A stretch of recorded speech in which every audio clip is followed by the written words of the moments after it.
Hi friends, agricultural and processed food products export development authority, அதாவது APEDA நிறுவனம் அப்படின்னு சொல்லுவாங்க. இவங்க வந்து பார்த்தீங்கன்னா பிஸ்னஸ் டெவலப்மெண்ட் மேனேஜர்ஸ் அப்படின்ற போஸ்ட்டுக்கு வேலைவாய்ப்பு நோட்டிஃபிகேஷன் வந்து வெளியிட்டிருக்காங்க. அதை பற்றின முக்கியமான விவரங்களை பார்க்கலாம். இந்த பிஸ்னஸ் டெவலப்மெண்ட் மேனேஜர் போஸ்ட் வந்து பார்த்தீங்கன்னா பியூராக கான்ட்ராக்ட் பேசிஸ் அப்படின்னு சொல்லியிருக்காங்க. அதாவது வேரியஸ் லொக்கேஷன்ஸ், சரிங்களா? ஸோ டோட்டலாக வந்து பார்த்தீங்கன்னா ஒரு 6 லொக்கேஷன்ஸ்: அகமதாபாத், ராய்ப்பூர், டேரட்டன், வாரணாசி, சண்டிகர், அதுக்கப்புறம் நியூ டெல்லி அப்படின்னு சொல்லிட்டு டோட்டலாக 8 வேகன்சி கிட்ட சொல்லியிருக்காங்க. இதுக்கு கல்வித்தகுதி வந்து பார்த்தீங்கன்னா பேச்சுலர் டிகிரி நீங்கள் வந்து agriculture, ஹாரிகல்ச்சர், veterinary science, plantation, food processing, foreign trade, public policy அப்படின்னு சொல்லிட்டு இதில் நீங்கள் வந்து டிகிரி முடிச்சிருக்கணும். அதே போல் இந்த பிஸ்னஸ் டெவலப்மெண்ட் மேனேஜருக்கு வந்து பார்த்தீங்கன்னா கிரேட் 1, கிரேட் 2 பிரிக்கிறாங்க. கிரேட் 2 வந்து நியூ டெல்லி பிளேஸ் ஆஃப் போஸ்டிங்னு சொல்லியிருக்காங்க. கிரேட் 1 பொறுத்த வரைக்கும் நீங்கள் அப்ளை பண்ணும்போது கண்டிப்பாக மினிமம் 1 இயர் எக்ஸ்பீரியன்ஸ் கேட்குறாங்க ரிலவெண்ட் ஃபீல்டில். ஆனால் கிரேட் 2க்கு வந்து பார்த்தீங்கன்னா எக்ஸ்பீரியன்ஸ்லாம் தேவையில்ல, ஃப்ரெஷர்ஸ் அப்ளை பண்ணலாம் அப்படின்னு சொல்லியிருக்காங்க. ஓகேங்களா? ஸோ ஃப்ரெஷர்ஸுமே எலிஜிபிள் தான் கிரேட் 2க்கு. ஓகேங்களா? ஸோ இந்த வேகன்சி வந்து பார்த்தீங்கன்னா மேபி சேஞ்ச் ஆகலாம், இன்க்ரீஸும் ஆகலாம், டிக்ரீஸும் ஆகலாம் அப்படின்னு சொல்லியிருக்காங்க. கேண்டிடேட் வந்து பார்த்தீங்கன்னா ஒன்லி 1 அப்ளிகேஷன் சப்மிட் பண்ணுங்கள். மோர் தென் 1 அப்ளிகேஷன் சப்மிட் பண்ணிங்கன்னா கண்டிப்பாக ரிஜெக்ட் பண்ணுவோம் அப்படின்னு சொல்லியிருக்காங்க. சரிங்களா? மேலும் வந்து பார்த்தீங்கன்னா ஏஜ் லிமிட், அதாவது கிரேட் 1க்கு வந்து பார்த்தீங்கன்னா எக்ஸ்பீரியன்ஸ் வைஸ் ஏஜ் லிமிட் வந்து மாற்றுறாங்க.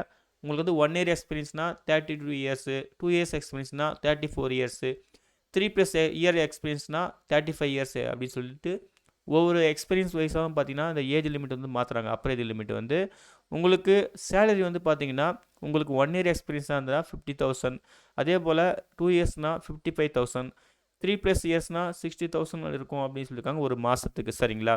ஸோ எல்லாம் செக் பண்ணிக்கோங்க.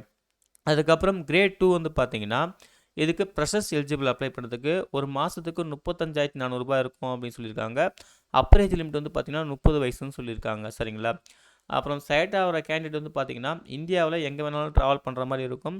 ஸோ வில்லிங் இருந்தால் பார்த்து அப்ளை பண்ணுங்கள் அப்படின்னு சொல்லியிருக்காங்க. ஸோ கேர்ஃபுல்லாக பார்த்துக்குங்க. ஓகேங்களா?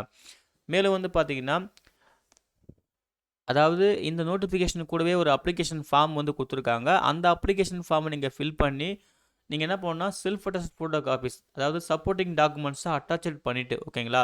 ஸோ எல்லாமே நீங்கள் ஸ்கேன் பண்ணணும். ஸ்கேன் பண்ணிவிட்டு வந்து பார்த்தீங்கன்னா இவங்க மெயில் ஐடி கொடுத்துருக்காங்க, recruitment@apeda.government.in. இந்த மெயில் ஐடிக்கு நீங்கள் மெயில் பண்ணணும் அப்படின்னு சொல்லியிருக்காங்க.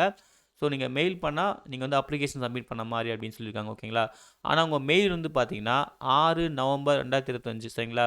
ஸோ அந்த டைமுக்குள்ளே வந்து பார்த்தீங்கன்னா நீங்கள் வந்து உங்கள் மெயில் வந்து ரீச் ஆகிருக்கணும். அப்போ தான் அவங்க வந்து அக்செப்ட் பண்ணிப்பாங்க அப்படின்னு சொல்லியிருக்காங்க. ஸோ நீங்கள் வந்து மெயில் பண்ணதுக்கப்புறம் அவங்க வந்து ஷார்ட் லிஸ்ட் பண்ணுவாங்க. உங்களுடைய அப்ளிகேஷன் வந்து ஸ்க்ரீனிங் பண்ணி ஷார்ட் லிஸ்ட் பண்ணுவாங்க.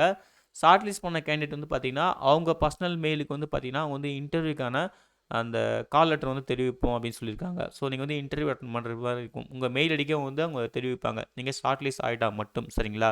ஸோ இதுதான் ஃப்ரெண்ட்ஸ் அந்த அப்ளிகேஷன் ஃபார்மு. ஸோ இந்த அப்ளிகேஷன் ஃபார்ம் வந்து நீங்கள் கேர்ஃபுல்லாக பாருங்கள். பார்த்துட்டு கேட்குற டீட்டெயிலாக கரெக்டாக ஃபில் பண்ணிவிட்டு அந்த மெயில் அடிக்க நீங்கள் வந்து கரெக்டாக வந்து மெயில் அனுப்பிச்சிடுங்க. ஸோ லாஸ்ட் டேட் வந்து பார்த்தீங்கன்னா 6 நவம்பர் 2025 தான் லாஸ்ட் டேட்டு. ஸோ கொஞ்சம் குயிக்காக ரெஃபர் பண்ணிவிட்டு உங்களுக்கு எலிஜிபிலிட்டி டேட்லாம் மீட் ஆச்சுன்னா குயிக்காக வந்து அப்ளை பண்ணுங்கள். சரிங்களா? இந்த நோட்டிஃபிகேஷன் டவுன்லோட் பண்ணுற லிங்க்கையும் அஃபிஷியல் வெப்சைட்டுக்கான லிங்க்கையும் இந்த வீடியோ டிஸ்கிரிப்ஷனில் தரேன். செக் பண்ணி நீங்களும் யூஸ் பண்ணிக்கோங்க. அப்ளை பண்ணுற எல்லாருக்கும் wish you all the best. Thank you.